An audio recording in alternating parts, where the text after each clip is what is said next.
Good morning, cadets. Hope you have a wonderful morning. Hope you are all happy and safe in your home. By now, I completed a revision of chapters, that is 1, 2, and 3. Let us revise the chapter number 4. Cadets, I repeat once again, even though this chapter may not be considered or not considered by the CBSE for the board examination, but this chapter very well considered for the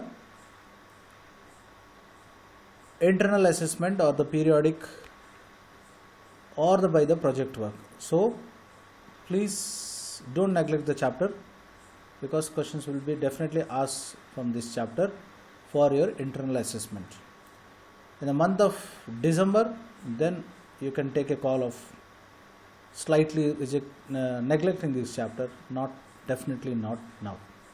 So with that, let me continue what we studied in this chapter, that is gender, religion and caste. I explained you this is a very, very sensitive chapter, because the religion, gender and caste, out of this religion and caste is the most sensitive topic in India, because religion definitely can unite or divide the people. It's purely based on how you portrayed or how you shown that religion to the public. What we studied in this chapter, let us go page wise. We studied about the beginning of this chapter, we studied about how gender and politics, definitely we studied about public and private division of labor. Public and private division of labor means sexual division of labor, which I explained to you in detail. In India, we divide certain works based on the sex. Sex means male or female. We say that if a boy definitely is not supposed to do the work related to the house, domestic work, but at the same time girl has to learn all the works related to the kitchen or cooking, washing utensils and all. So sexual division of labor, that is purely division of labor on the basis of biological difference, that is male or female. That is what we studied. And now not recently, of course, in the beginning itself, there are several women's organizations. They started fighting for the protecting rights of women. So they are called as feminist movements. So what is feminist movement? A movement which supports the women's right is called as feminist movement. So several feminist movements were responsible for empowerment, I repeat, empowerment of women social status in India. So whenever we speak about social status of women in India, generally not considered good because of the system of society. That is what we further study. That is what is the reason for this. Reason for this was, there are many reasons. Out of that, we study about matriarchal system of society and all those things. Okay. Here we studied why the women's condition is not so good in India. We studied some reasons. The reason what we studied, it is the patriarchal society, which is explained here. Patriarchal means father is head of the family. That is called patriarchal. If the father is head of the family, naturally the property goes from father to son. So it is understood that son or a male child is preferred over the female child. That is one of the reasons for the low status of women in India. The second important reason which we studied, that is literacy rate. I explained to you that if there is a good literacy rate, definitely, why European countries definitely run on a parallel base, both gender, that is men and women, because the literacy rate of both men and women is very competitive in those countries. But in India, when we compare literacy rate with the male and female, literacy rate is 54%, whereas male literacy rate is 76%. So definitely literacy rate also plays a greater role in empowerment of women. That is what I also explained, that the government of India recently studied various programs which includes Beti Bachao, Beti Padhao Andolan, where the lot of support is given to improve the literacy status of girl children.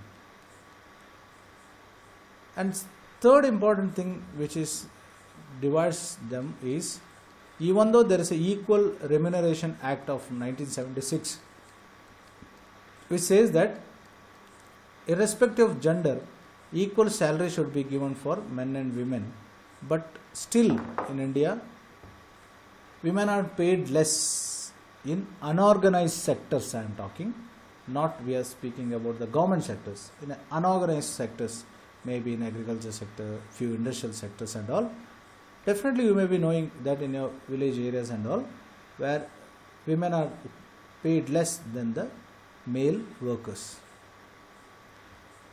And further, we also studied that in India the sex rate is going down, where the mainly because of the preference of male child by the parents. We studied about in detail. We studied about the sex ratio in India, in which explains about sharp decrease of girl children in India, and it is even less than 800 in several states. Further, what we studied in this chapter, that we studied about the political representation of women in India, and we compared with this with the Scandinavian countries. I shown you slides related to Norway, Sweden, Switzerland. In countries like Norway, Sweden, definitely women participation is more in political domains, whereas in India it is very, very less. I shown you a slide that only in the recent Lok Sabha election, that means present Lok Sabha election, highest participation, that is nearly 14% share of women MPs is there, but prior to that it is always less than 10%. We also studied about introduction of Panchayat Raj. After introduction of Panchayat Raj, now it is mandatory to reserve 1/3 seats for women in local self-government. Because of the introduction of Panchayat Raj bill, now we can see there is a good representation of women in local self-government. So these are all we studied in very, very detail. That is Scandinavian countries, how the representation is there in the Scandinavian countries. A long pending demand which I explained to you, that is demand for reservation of women, 33% reservation for women in legislature, that is in Lok Sabha and Lok Sabha, Raj Sabha and State Legislative Assembly. There is a long pending demand till it is not materialized. That means the law is not passed in favor of women representation in the Parliament of India. Let us hope that soon the law will pass so that 33% of reservation will be given to women in the Indian legislative system. Further, we studied about the most sensitive issue of this topic of this chapter, that is religion, communalism in politics. I explained you about how Gandhiji's notion of religion was that. Gandhiji explained religion and politics cannot be separated. But Gandhiji's view of religion is not what we say Hindu, Muslim, Christians, Buddhists, Jains, Parsis. What Gandhiji felt that every religion got something good to teach. Every religion is based on the moral principles. So morality or the value which we get from every religion should be implemented in politics. So if a person is religious and if he enters politics, if he is true religious, then the chance of making mistakes is very less. That is what Gandhiji's vision on politics. But that vision, of course, today unfortunately not materialized. Whenever we speak about the communal rights, communalism in India, most of the time we feel that the minority group, minority irrespective of the religion, because in some places Hindus are minority, in most of the places Muslims, Sikhs, Jains, Parsis, Christians are the minority.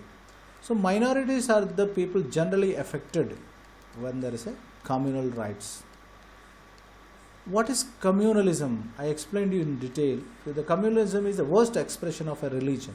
Means if the religious groups started fighting each other on the basis of religion, that is the worst expression of religion is a form of communalism. We studied about Godhra violence. We studied about Ayodhya, Babri Masjid issue. So communalism is considered as the worst expression of religion because it divides the society. A communal mind always considers his or her religion is superior over the others. So such communal mind is very, very harmful to the society. So we also studied about the communal mind also used the religious symbols for the blackmailing or gathering the sentiments of the people. Then we studied about India as a secular state. In India, we consider India as a secular state because in India, secularism is considered as the major step in the movement of Indian democracy.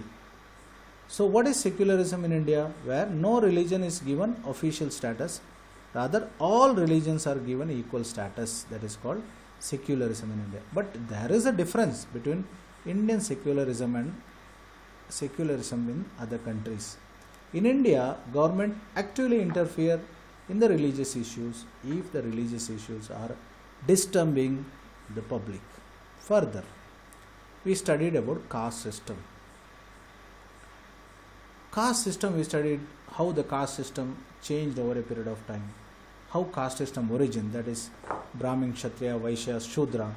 And we also studied how caste system is changed over a period of time. The 3 points also explained, that is urbanization, occupational mobility. These are the, and caste hierarchy. Urbanization, whenever the towns and cities are grown up, naturally the caste system takes a backseat. And occupational transfer or occupational mobility of the people.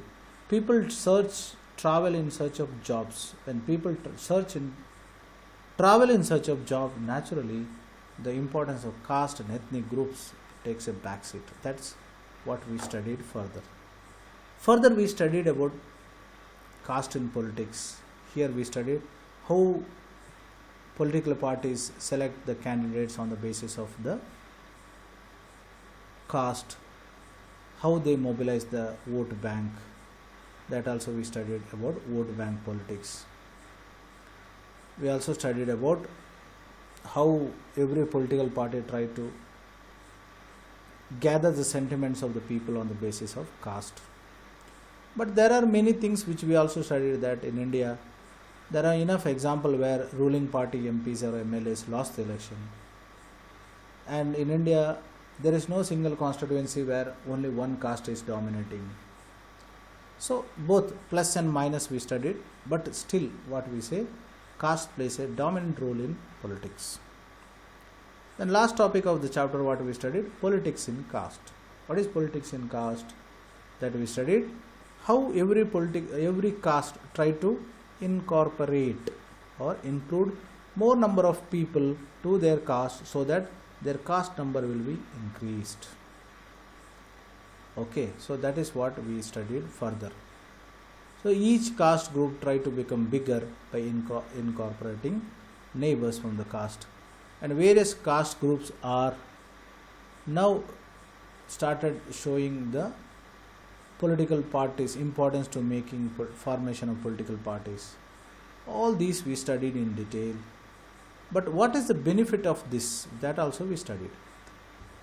Because of the expression of caste, what is benefit in India was that Even Dalits who were suffered for a long period of time, now they got enough opportunity to express their right because of the expression of caste in politics.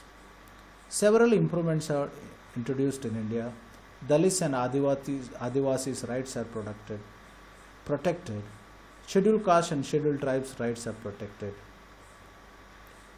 Manual scavenger system is almost stopped in India. So several new steps are taken in India. These new steps are definitely taken because of the effort taken by the several social political groups which generally they fought for the improvement of certain caste. So all these we studied. I also gave you the question and answers also in detail. Please go through the question and answers, and this revision, once again I repeat, revision is done purely so that you can recollect what all we studied in the chapter 1, 2, 3 and 4. Please complete all the question and answers. Please complete all the work assigned to you, because when you are reached back to the school, definitely we expect all the work completed, because I am repeating once again, we are taking a lot of efforts to keep you updated related to the topics or related to the academic year in progress. Take care. I'll see you in the next video. Please take care of yourself. Bye.